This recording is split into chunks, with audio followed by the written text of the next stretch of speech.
The dog wouldn't leave the baby alone. When Mom found out why, she couldn't believe it. Luna pressed her enormous body against the nursery door, refusing to move.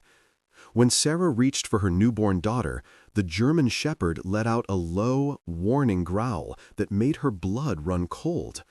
This wasn't the dog she knew. This wasn't the gentle giant who'd slept at the foot of their bed for 6 years.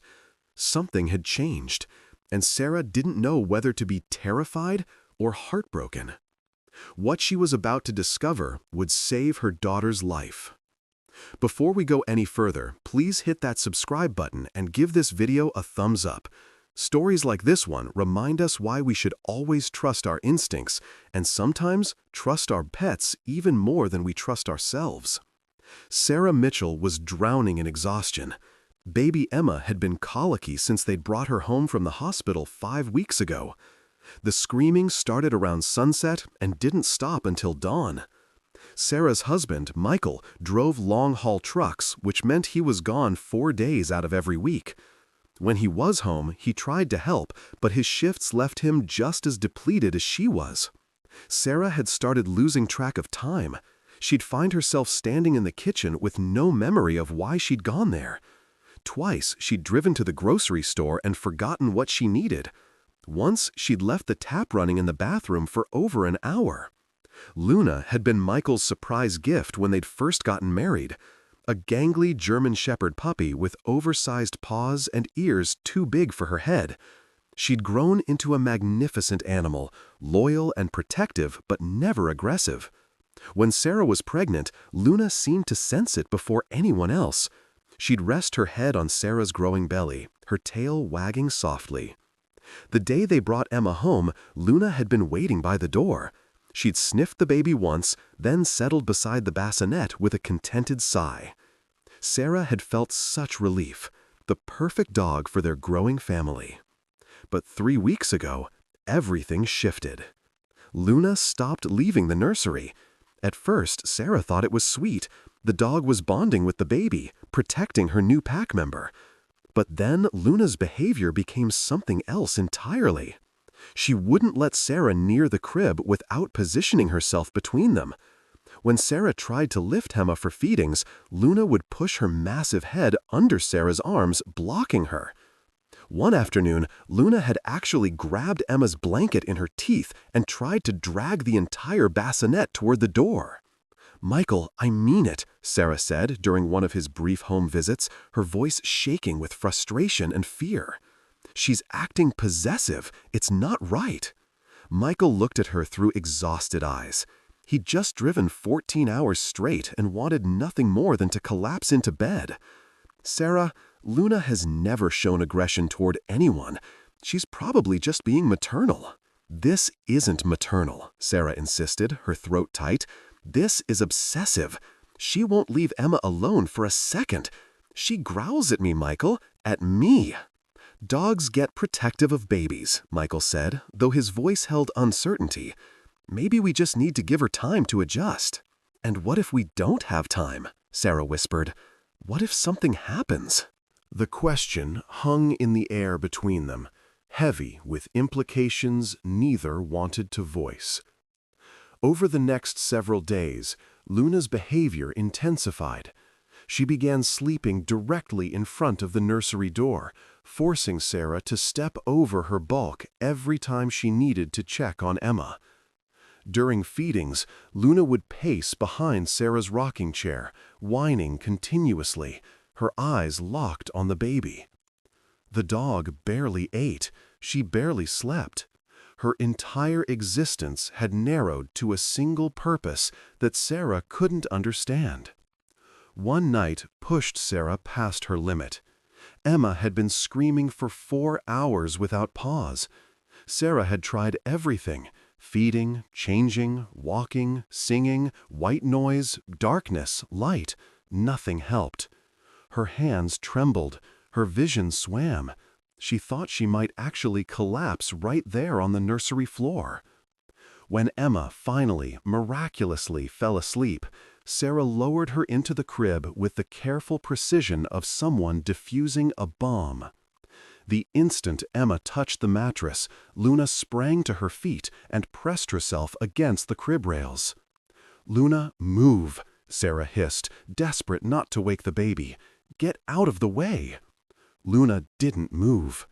"Luna, I swear, if you wake her up—" The dog turned her head, and Sarah saw something in those dark eyes that made her stomach drop. Not aggression, something far more disturbing. Raw, desperate panic. "Out," Sarah whispered, pointing toward the hallway. "Now." Luna whimpered, a sound that cut straight through Sarah's anger. But the dog remained rooted beside the crib, her body rigid, her eyes darting between Sarah and the baby. Sarah grabbed Luna's collar. The dog resisted, her claws scraping against the hardwood floor. They'd never had a physical struggle before. Sarah pulled harder. Luna pulled back, every muscle in her powerful body tensed against Sarah's grip. "I said get out!" Sarah's voice cracked, louder than she intended. Emma stirred, but didn't wake. Luna's ears flattened, but she wouldn't leave the crib. That's when Sarah made her decision. Tomorrow, Luna would have to stay in the backyard. She couldn't keep doing this, couldn't keep fighting her own dog for access to her own daughter. She released Luna's collar and left the room, closing the door behind her. Immediately, she felt Luna's weight against it from the other side. Morning came too quickly. Sarah woke on the couch where she'd fallen asleep, her neck stiff, every muscle aching. She could hear Emma cooing softly from the nursery. For once, the baby sounded content. Sarah dragged herself down the hallway, already rehearsing how she'd tell Michael about her decision. The nursery door was slightly open. She pushed it wider. Luna stood beside the crib, every muscle in her body coiled tight. When Sarah entered, Luna didn't even glance at her. Instead, she barked. Sharp, frantic, desperate. The sound was deafening in the small room. Emma immediately started crying. "Luna, what is wrong with you?" Sarah moved toward the crib. Luna lunged between them, not attacking, but blocking. She barked again, a sound of pure alarm that made Sarah's heart race. Then Luna did something that froze Sarah in place. She wrapped her front legs around Emma, pulling the baby close to her chest, and began backing away from the wall. "Luna, stop! You're going to hurt her!"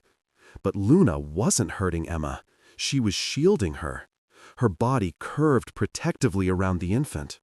Her head twisted back toward the wall behind the crib, her lips pulled back from her teeth in a silent snarl. Sarah's anger evaporated, replaced by cold confusion. "What is it?" she whispered. "What do you see?" She carefully stepped around Luna and looked at the wall. Nothing seemed different. The same cream-colored paint, the same electrical outlet half hidden behind the crib frame, the same— Wait. Sarah leaned closer. There was a smell, faint but distinct. Not diapers, not spit up. Something chemical, something wrong. Her eyes found the outlet again. Was that discoloration around the edges? A dark smudge on the white cover plate?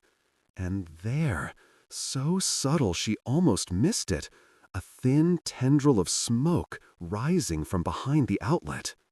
Time seemed to stop. Every strange behavior from the past 3 weeks suddenly made horrible, perfect sense. Luna's constant hovering, her refusal to leave the nursery, her desperate attempts to move the crib away from the wall. She hadn't been possessive. She'd been trying to warn them. "Oh my God," Sarah breathed. Then louder, "Oh my God." She grabbed Emma from Luna's protective embrace, her hands shaking so violently she almost dropped her daughter. Luna didn't resist now. She watched, panting, her tail wagging slightly. Finally, you understand." Sarah ran from the room. Emma clutched to her chest. In the living room, she grabbed her phone with trembling fingers. 911. 911? What's your emergency? There's a fire, Sarah gasped. "An electrical fire behind the wall in my baby's nursery. I can see smoke." "Ma'am, you need to evacuate immediately. Take your baby and get outside now." Sarah was already moving, fumbling with the front door lock. Luna pressed against her legs, guiding her toward safety. The morning air was freezing. Sarah stumbled onto the lawn in bare feet and pajamas, Emma wailing in her arms. Luna sat pressed against her side, solid and warm. Neighbors appeared on their porches, alarmed. Mr. Patterson from across the street jogged over with a jacket. "Sarah, what's happening?" "The wall," she managed through chattering teeth. "Fire in the wall." Sirens split the quiet morning within minutes. Firefighters in heavy gear rushed into the house. Sarah stood on the frozen grass, watching helplessly as they disappeared inside. Luna never left her side. Michael arrived 20 minutes later, his face white with terror. "Are they safe?" he asked Mr. Patterson. "Right there," Mr. Patterson pointed. Michael ran to them, wrapping his arms around Sarah and Emma, his whole body trembling. Luna pushed her way into the embrace, and this time no one pushed her away.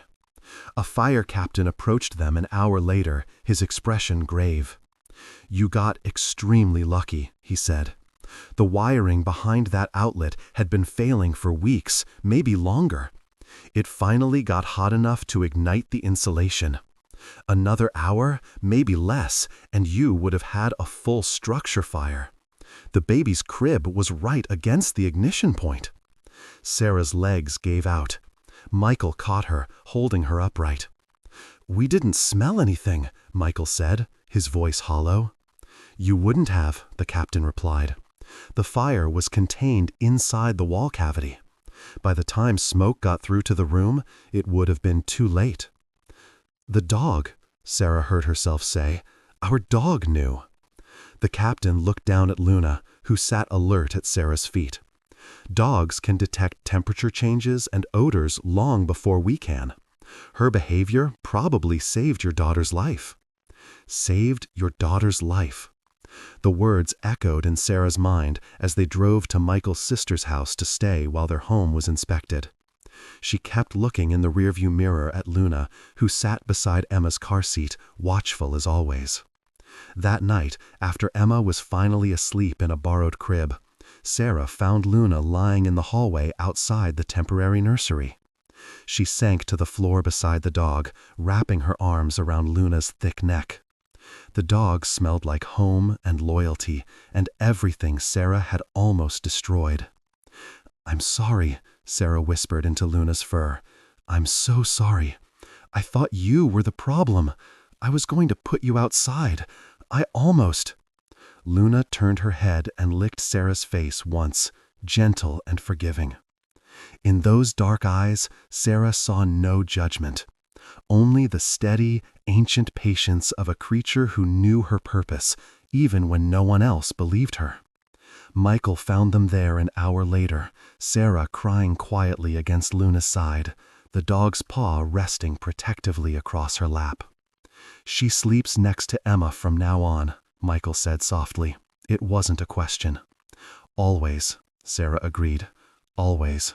When they rebuilt Emma's nursery 2 months later, with all new wiring throughout the house, they placed Luna's bed directly beside the crib.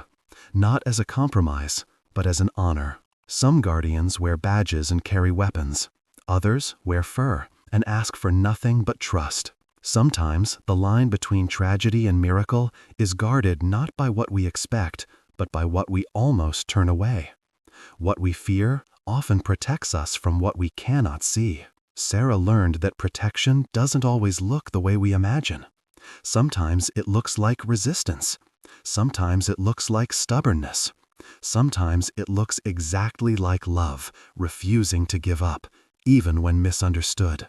If this story touched your heart and reminded you to trust the instincts of the animals who love us, please hit that like button and subscribe to our channel.